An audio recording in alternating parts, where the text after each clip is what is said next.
Good morning, everybody, and welcome to Edges. As you're willing and able, I invite y'all to please stand and sing as we begin worship.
It's your love so undeniable, I can hardly speak.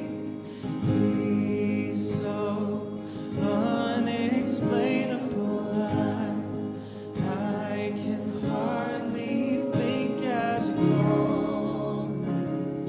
Deeper still as you call me. Deeper still, Lord, you call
Hello and good morning. Welcome to Edges. We're so happy that each and every one of you is here today. We have a few announcements for you if you are new or visiting, or it's just maybe one of the first times you're here.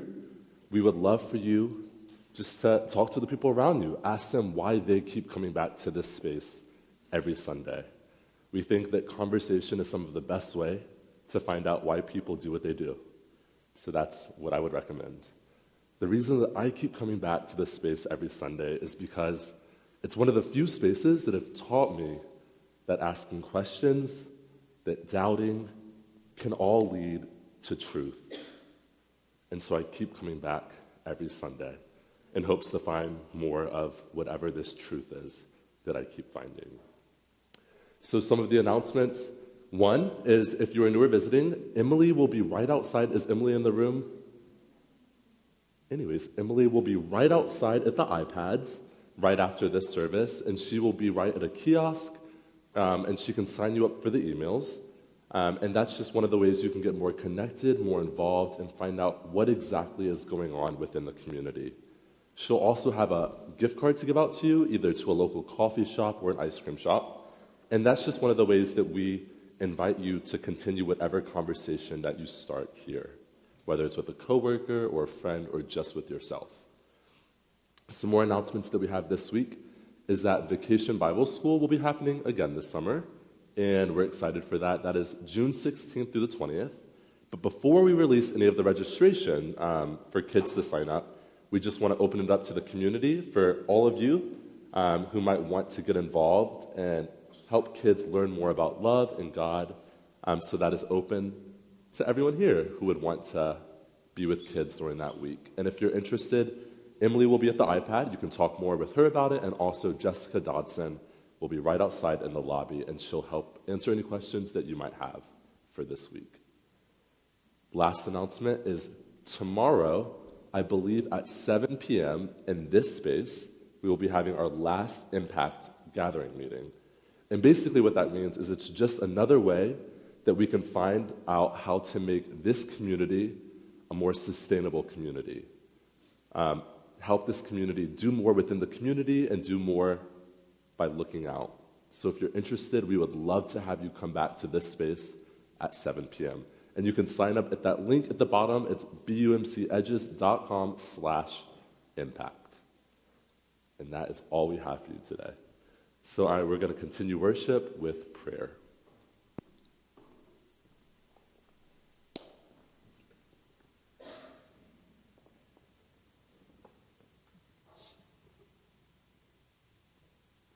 God, as we enter this space with these people, would you answer some of our questions that we have today? Would you help us be honest with ourselves and honest with each other to ask ourselves those questions? Would you reveal to us who you are? And then would you do it again when we forget? Would you reveal to us who we are? And would you help us find out what it is we're building our life on? Amen. Will y'all please stand and sing with us as we continue?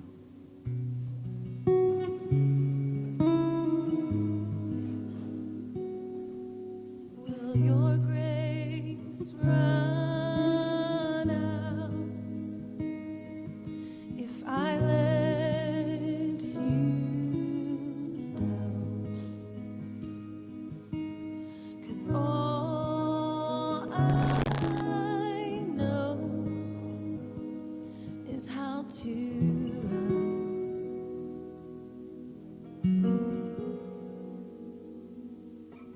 'Cause I am a sinner. If it's not one thing, it's another. Caught up in words, tangled in lies. You are a savior, and you take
grace of God has reached for me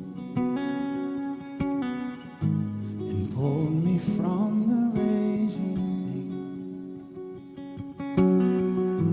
and I am safe on the solid ground. The Lord is my salvation.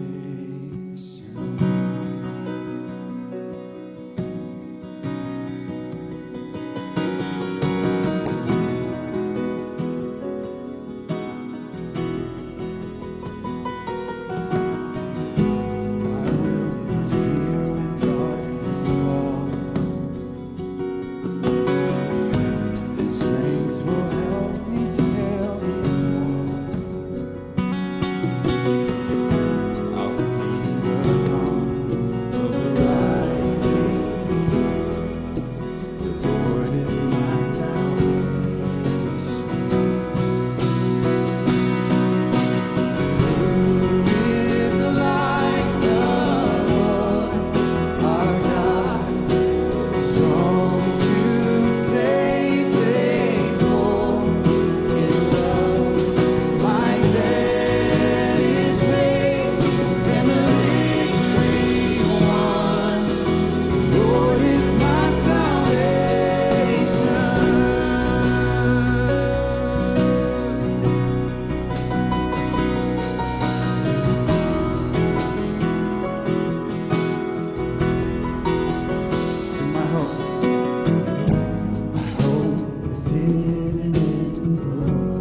Morning.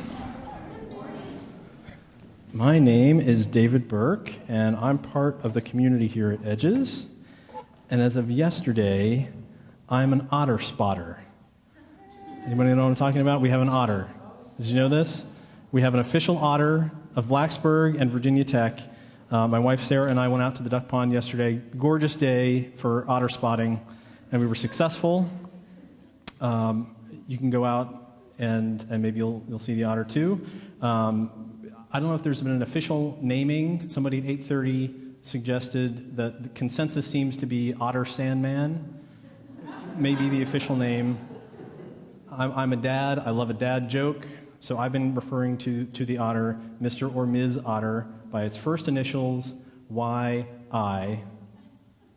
Y-I, otter. Yeah, it's bad. It's bad. I know.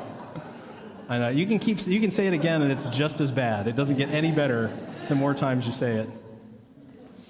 All right, this week we're continuing in our Flawed but Faithful series, in which we seek to find some universal truth in the life of Simon, also called Peter, one of Jesus' 12 disciples. So far, we've learned that Peter lived a simple life, mostly built around his job as a fisherman, until a surprise encounter with a revolutionary, Jesus, swept him up into a life he never imagined. Last week, we heard about Peter's boldness in suggesting that during the middle of a storm, Jesus should call him out from the safety of his boat and out onto the water with Jesus. This week, we'll hear about what God can do with a whole community of flawed but faithful people. We're going to start in the Gospel of Matthew, where in chapter 16, verse 13, we hear that Jesus and the 12 disciples are on a trip to an out-of-the-way place. You can follow along in the Bibles on your table if you like, or you can look on screen. Again, it's Matthew 16, starting at verse 13. And it says, "Now when Jesus came to the area of Caesarea Philippi, he asked his disciples, 'Who do people say the human one is?' That, by the way, is how Jesus most often referred to himself, the human one. They replied, 'Some say John the Baptist, others Elijah, and still others Jeremiah or one of the prophets.'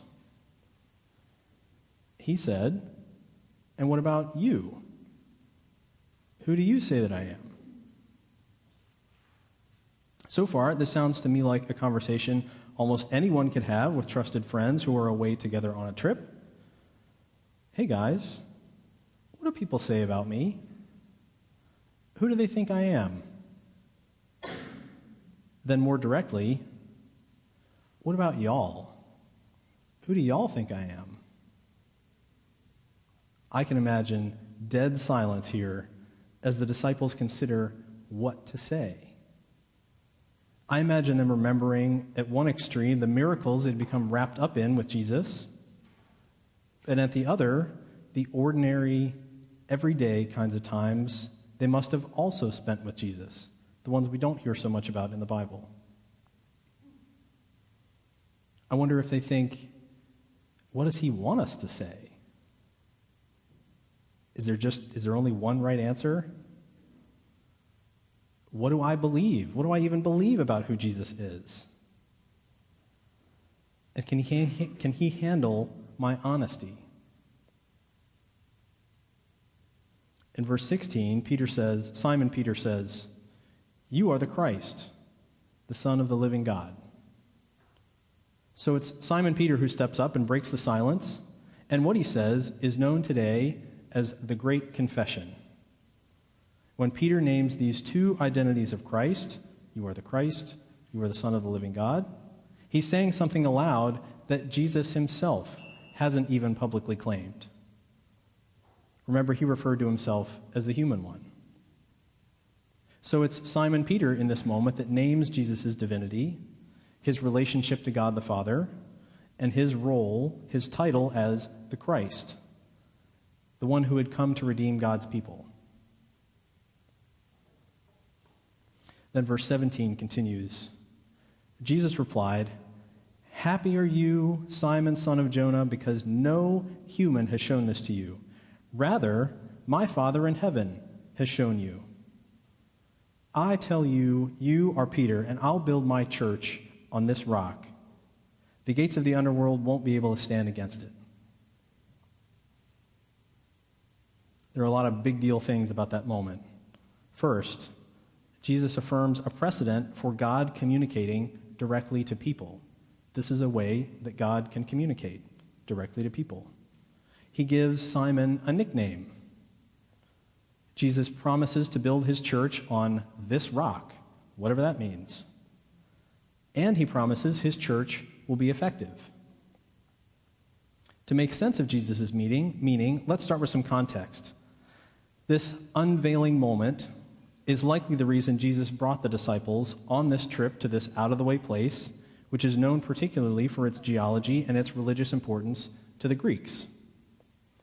In this place, it's a mountain, and there's this large stone outcropping, and on that stone outcropping are built temples to various pagan gods.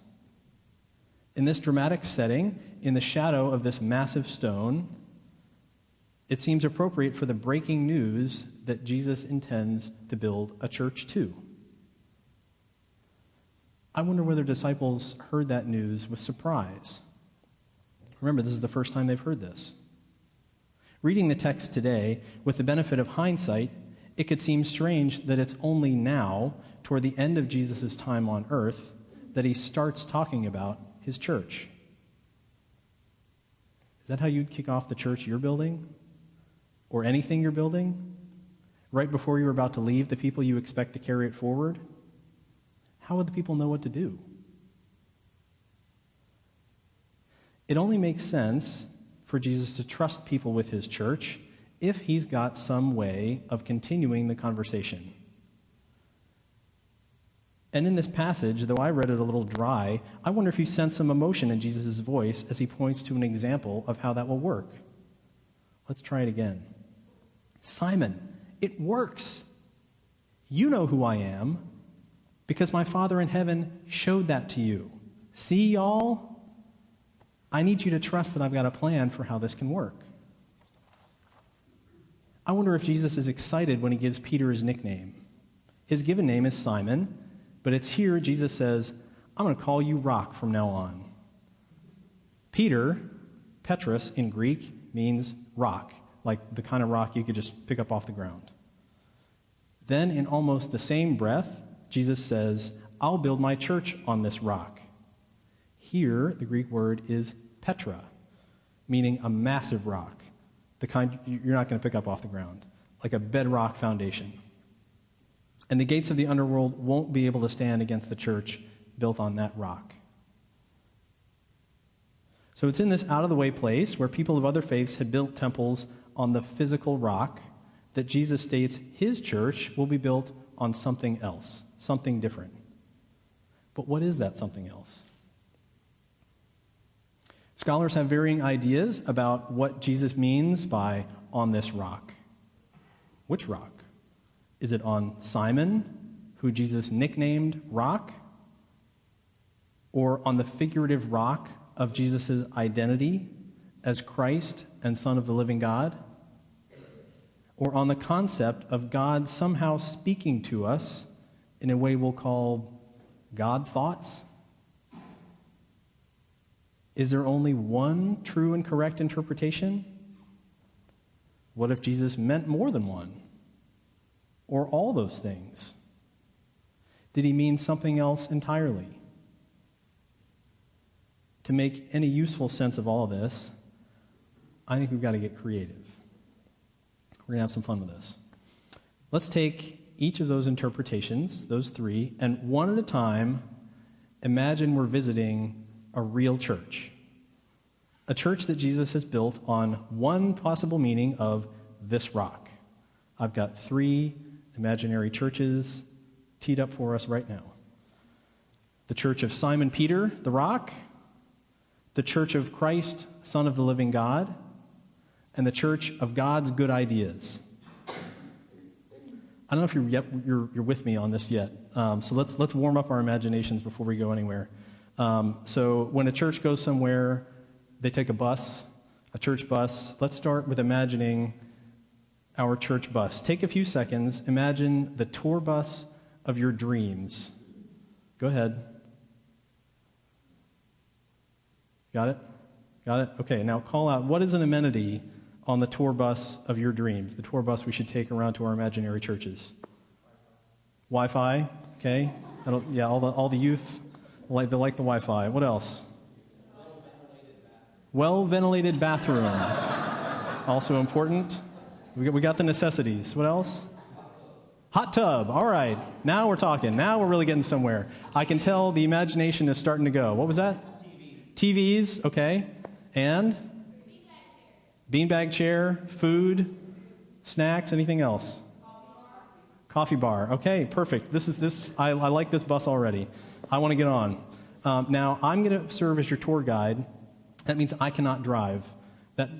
Safety first. Okay. So who's going to drive our bus? Anybody? Celebrities? Luke's driving the bus. All right. All right. And I would imagine Luke, when driving the bus, we need some music on the bus as well. Does Luke get to be the DJ because he's driving? Yes. Okay. All right. Luke, what are we going to hear on the bus? What do you got? I'm putting you on the spot. I don't know. It's not my. You're the driver. Okay. 90s R&B. Okay. All right. We got some fans in the crowd. Excellent. All right. We are having fun now. All right. Load up the bus. Here we go. All right. So here's how this is going to work. We're going to take a few stops. And when we get to each stop, I'm going to offer you the tour guide summary. And you've got to listen because you're going to have a question to answer at the end. Okay. That question is this. Why might Jesus think the world needs a church built on that rock, the particular rock that church is built on? All right, are you ready? All right, pile on the bus. The Wi-Fi equipped hot tub bus, driven by Luke. Enjoy the 90s R&B. Get a snack. Use the bathroom if you have to. It's well ventilated. All right.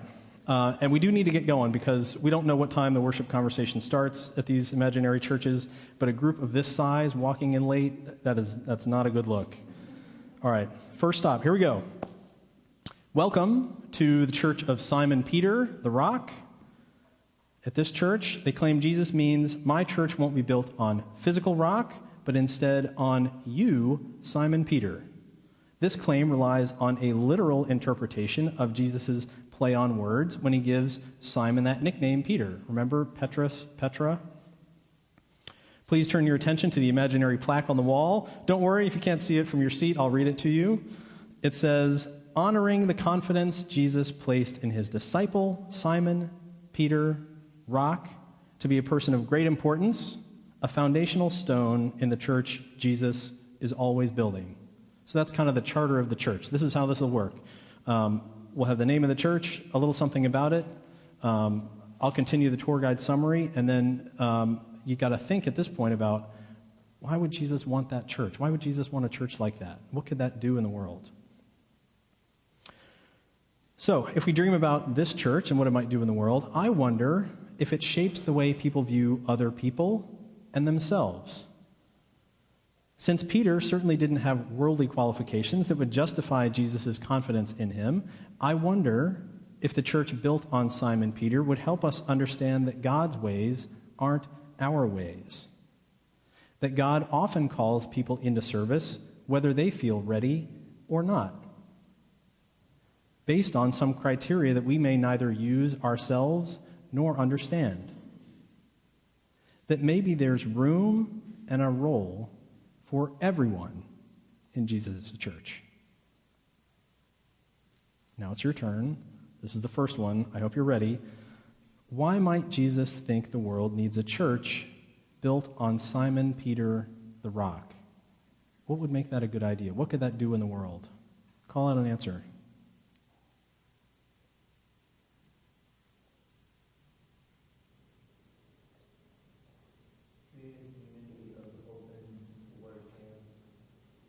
Create a community that's open to working together. Yeah. What else? to remind people that you don't have to be perfect. One more? Because he is faithful, and people are like, if you go to church on him, maybe everyone will become faithful.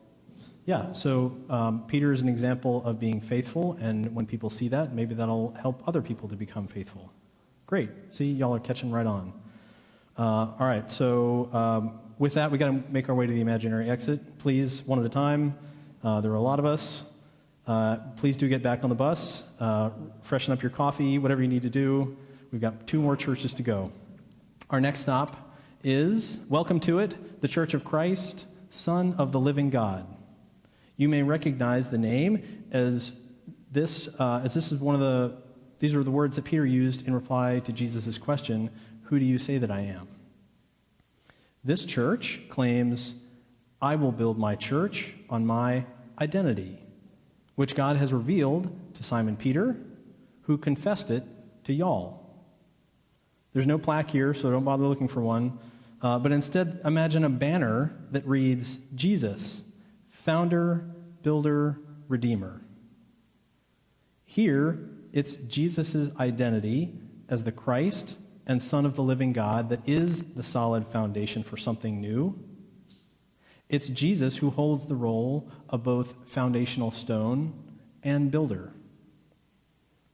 This idea is further corroborated by a central tenet of Christianity, that Jesus, being one with God, through his death and resurrection, reconciled creation back to God. People apart from God are healed and made whole, making God's presence available to people in a way that otherwise wouldn't be possible. And as I imagine what this church might do in the world, it seems to me like a wide open, breezy tent full of folks who are weary from the world but are refreshed by the comfort that God's got this. I wonder if this church would see a need for a statement of beliefs. Judging by the banner, their statement of beliefs might be short enough to fit inside a fortune cookie. These folks might put more priority on belief in Jesus' identity, his actions, his words, than on the details beyond that. All right, it's your turn again. Why might Jesus think the world needs a church built on Christ, Son of the living God?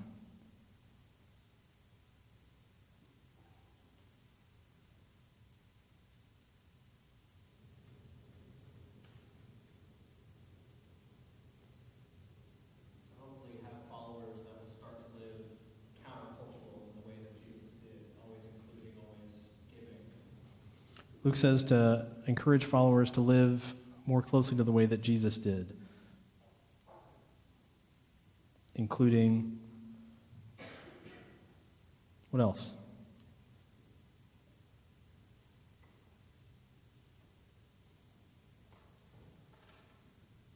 We got time, I'll wait.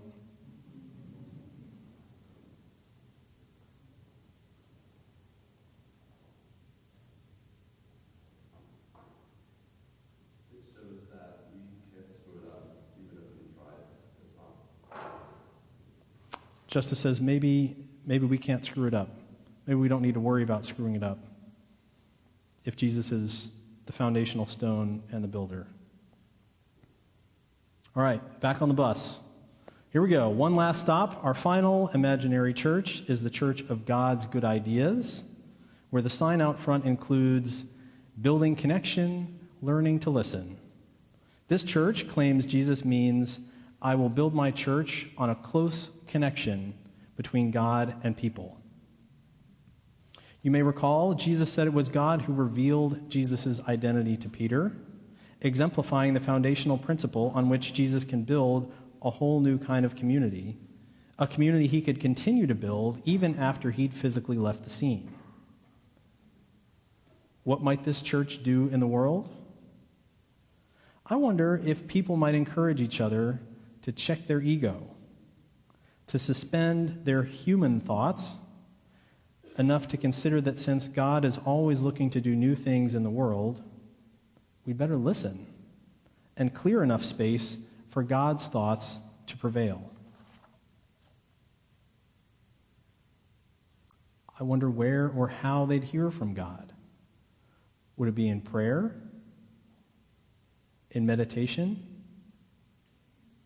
With friends in a home group? Outside on a hike? In a conversation with someone whose day-to-day experience looks different from our own?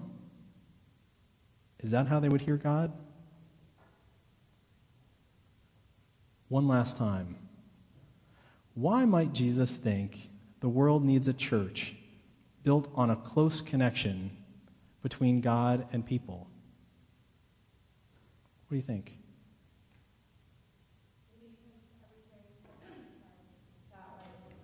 The Bible points to is Jesus, and Jesus chose to be in human form. So with that, everything points to humanity through him. So that should be our first priority above anything else. Carolyn says the Bible points to Jesus entering into humanity, and the connection there reminds us how important people are, humanity is to Jesus. What else? Jesus was sent as such to bridge the gap that was being created between God and people as a more human connection, and so to continue that example would be for us to continue to have that connection with God. Yeah, so Jesus was sent as a way to as a bridge between God and people, and so in that way, that creates a foundation to build upon, the reconciliation of those, God and people. One more? Sometimes our ideas, absent God, are just bad. All right, we got to load up the bus one more time for the ride home, and we got a couple more ideas to consider while you enjoy the hot tub. First, we don't have to agree on the details of the rock. And we don't have to imagine Jesus' church because it's quite real. And all of us can be part of it now. Jesus says that against his church, the gates of Hades, the underworld, even death, don't stand a chance. And that means no one is too far gone for Jesus and his church. Even the most strict interpretation of Jesus' words here tell us that Jesus and his church are enough to overcome all. That Jesus and his church will lead us toward life, toward community, toward overcoming addiction, suffering, grief, and all the things that separate us from God. And a generous interpretation of the same passage would say that Jesus and his church will overcome all, for all, always. Let it be so. Amen. Now, friends, I invite us into a time of reflection. But first, in the spirit of confession, as Peter confessed, I will confess now, I was not excited to write this sermon this week. My daughter was home from school all week, sick with the flu. I don't have it, but if you're worried about getting the flu, just avoid me on the way out. It's fine. I just had a hard time getting behind this message. And as I thought about why that's true, I realized it's because I like a call to action kind of sermon. One that says, if this is true, then do that, and God will do this. I like the sense of control that kind of message offers me. But today's message doesn't offer that. Today's message invites rest and assurance that Jesus says it's his job to build the church, not ours. Like Justice said, maybe we don't need to worry about screwing it up. So for the next few minutes, I invite you to consider how we can be part of Jesus' church. Our lead worshipers will come up and play some music while you have some time to pray at your seat, up at the prayer rail. You might add a written prayer to our prayer wall at the back, which Jesus and his church will pray over a couple times this week with you, or by reflecting on the text you'll see on screen.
close with one more song together.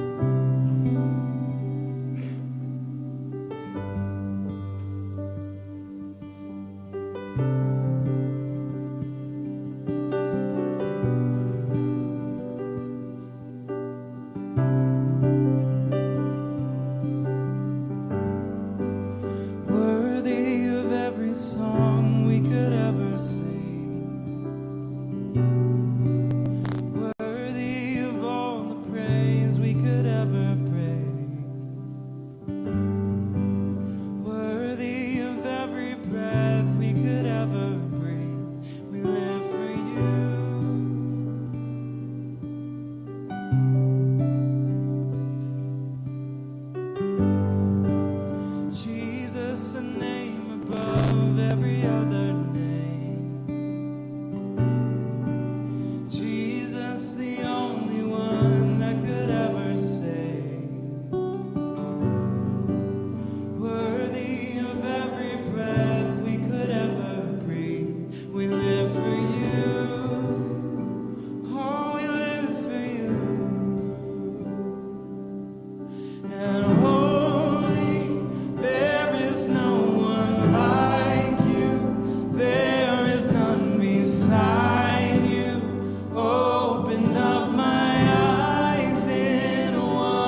So, friends, I hope this week, as you leave here, you'll continue to think about foundations.